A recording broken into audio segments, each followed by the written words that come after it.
નમસ્કાર ધ્રાંગધ્રાના ભાઈઓ બહેનો, આપણા ધ્રાંગધ્રાને વધારે પાણીની સુવિધા મળી રહે તે હેતુસર અહીંયા પાણીના ટાંકાનું આયોજન કરવામાં આવ્યું છે.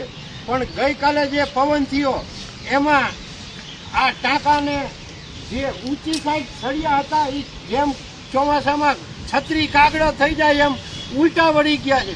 તો આ કેવી ક્વોલિટીના સળિયા નાખ્યા છે કે ઓલી ચોમાસામાં છત્રી કાગડો થઈ જાય એવી હાલત થઈ ગઈ. તો પછી આ બન્યા પછી પણ આમાં પાણી સંગ્રહ થશે કે નહીં એ પણ જોવાનું છે.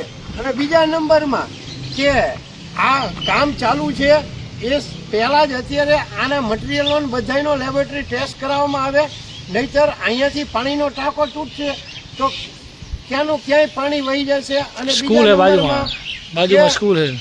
બાજુમાં સ્કૂલ છે શિશુકુંજ. તો પછી આ એટલા બધા બેદરકાર કોન્ટ્રાક્ટર છે કે પછી આ કામ આપવાવાળા નગરપાલિકા છે કે પછી કામ ઉપર ધ્યાન રાખવાવાળા એન્જિનિયરો છે.